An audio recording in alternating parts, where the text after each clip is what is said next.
In Good Shape, your weekly dose of health information on DWTV. Find out more about what's new in medical treatment, alternative medicine, as well as nutrition and beauty. Medical professionals, therapists, and counselors are in our studio every week to offer their expert advice on In Good Shape. You need a specialist to help children with learning disorders, and an expert in the field is my guest in the studio today, Manfred Mickley, a psychologist from the Vivantes Hospital here in Berlin. Thanks for joining us. Hello. Mr. Mickley, I was bad in maths in school, and many people struggle at some stage. When is it a learning disorder, and when is it just your normal struggling? Okay. It's a specific developmental learning disorder if the problem is very severe. If a second time, it is very long-lasting. Third aspect is if there is a big discrepancy between general intelligence, general intellectual functioning, and the specific performances of the child in the area of reading, writing, or calculating. And often there is a kind of family history, especially if you talk about dyslexia, family history in the area of language-based developmental problems. So dyslexia, meaning that learning disorder where you've got problems reading, that might show when children are very small and they have started to speak late, for example. That's what you mean. Can you, maybe on the example of dyslexia, explain how it shows when a child has that sort of problem? Yes. Often children have problems to differentiate and to recognize letters as a kind of abbreviation to produce a sound. For example, take the very simple syllable ba. There are two sounds. I need a b and I need the sound a. And I have to differentiate between b or, for example, p. That is the auditory channel.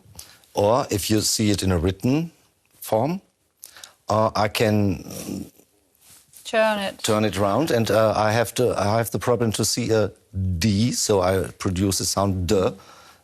This differentiation and this orientating in space are some problems children have in the context of dyslexia. They can't make when they have dyslexia. Yeah.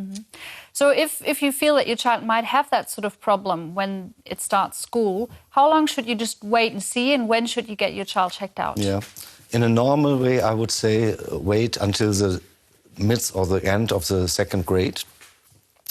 Or your teacher tells you, oh, there is a big problem, then take it serious.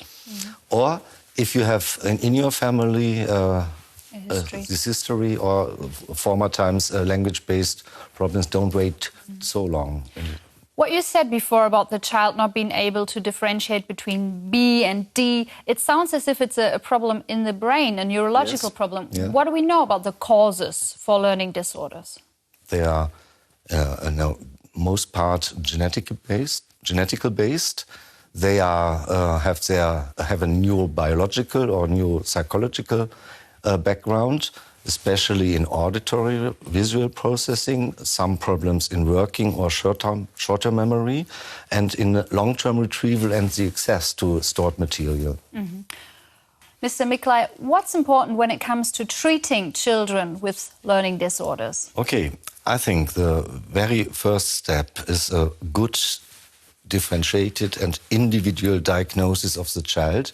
For example, in the area of dyscalculia, it's very, very important to know what kind of strategies, what kind of operations, what kind of understanding the child has in this area.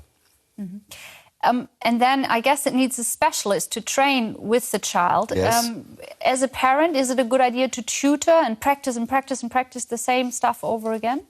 No, I think that's it's not a good idea, and because there might be a danger that if you practice and practice and repeat, you repeat and strengthens wrong, false strategies of the child. And it's very hard for parents to understand the way a child with dyscalculia goes to this task in mathematics. And it's you need an expert to explain and to explore how the child thinks.